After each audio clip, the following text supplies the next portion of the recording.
তো ফরিদপুরে আসছিলাম ভিডিও করতে, এখন লাস্টে ফিনিশিং দিতে আসছি হচ্ছে কাচ্চি ভাই আমার প্রিয় মালাই লাচ্ছি খাইতে। কিন্তু আসার পরে শুনতেছি যে এই ব্রাঞ্চে নাকি কি যেন একটা ঝামেলা হয়েছে। কি একটা ঝামেলা হয়েছে চলো আমরা একটু যে শুনি, চলেন আমরা ম্যানেজারের কাছ থেকে শুনি যে কি এমন ঝামেলা হইতে পারে। ভাই আপনাদের এখানে ম্যানেজার কে? জি আপনি? আচ্ছা ভাই, এই ব্রাঞ্চে নাকি কি যেন একটা ঝামেলা হয়েছে, আমরা শুনে আসলাম। কি হয়েছে? আপনারা তো ঢাকার একটা বড় ব্র্যান্ড, ফরিদপুরে এসে কি কোনো ঝামেলা করছেন আপনারা নাকি কি হয়েছে বলেন তো? আসলে এখানে এই ধরনের কোনো সমস্যা, ছোট একটা সমস্যা, সেটা হলো আমার এখানে ম্যাজিস্ট্রেট আসছিল। জি। আসার পরে আমার কাগজপত্র সংক্রান্ত একটা ভুল বোঝাবুঝির কারণে একটা সমস্যা হয়েছে। ঠিক আচ্ছা আছে? আচ্ছা, মানে কি আপনারা কি খাবারের ভিতরে কোনো ভেজাল টাজাল এই টাইপের কিছু হয়েছে? না না, এই ধরনের কোনো কিছুই হয় নাই। এটা একটা কাগজ সংক্রান্ত একটা ভুল বোঝাবুঝি হয়েছে। আপনারা চাইলে আমরা এটা দেখাতে পারি, এটা একটা ভুল নিউজ হয়েছে আর কি। আমাদের যে সমস্যার কারণে আর কি, মানে কারণটা দেখাইছে নিউজে, সেটা হলো এই বিষয়ে আমরা ম্যাজিস্ট্রেটের কাছে গিয়েছিলাম, বিশেষ করে আমাদের ফুড যে কালারটা, এইটার ব্যাপারে। আচ্ছা, কাগজপাতি আমাদের দেখানোর দরকার নেই, চলেন আমরা কালারটা দেখি কেমন। আচ্ছা ঠিক আছে, কিচেনে তো যাওয়া যাবে, রাইট? চল। সো আমরা একটু এখন কিচেনেই যাচ্ছি, দেখি ওনাদের এখানে কি এমন ঝামেলা হয়েছে ফুড কালার নিয়ে।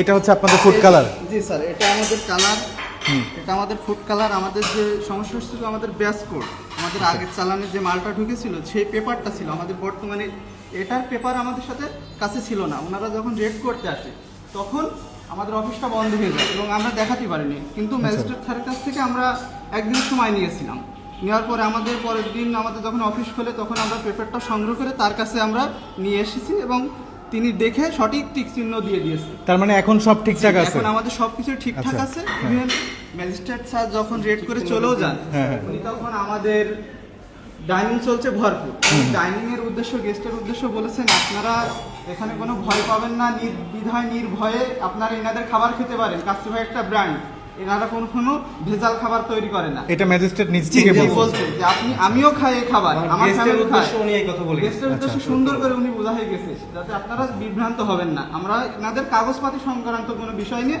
আমরা এনাদের সাথে মানে এই আমরা রেটটা করেছি। তাছাড়া এনাদের খাবার সম্বন্ধে আমাদের কোনো ভুল বোঝাবুঝি নাই। আমরা তাদের কিচেন রেট দিয়েছি, ফ্রিজ, মাটন,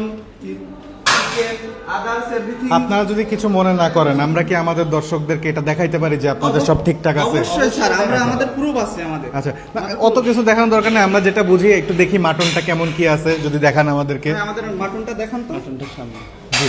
আপনারা চাইলে আমাদের হাঁড়িতে দেখতে পারেন।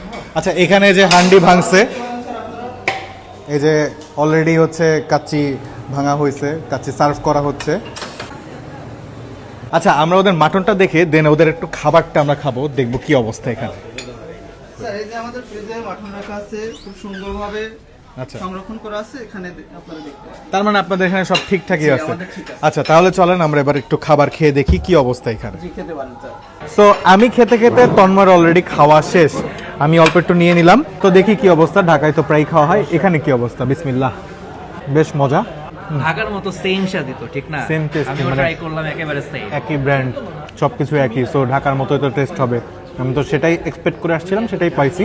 সো ঢাকার মতো সেম টেস্টটা তো একদমই সেম লাগছে আমার কাছে। সো আমার কাছে মনে হয় নাই যে টেস্টে ভ্যারি করছে, প্রাইসে ভ্যারি করছে, এনভায়রনমেন্টে ভ্যারি করছে। মনে হচ্ছে না যে ঢাকার বাইরে খাচ্ছি, মনে হচ্ছে ঢাকার ভিতরেই খাচ্ছি। তো আজকের মতো এই পর্যন্তই, আল্লাহ হাফেজ।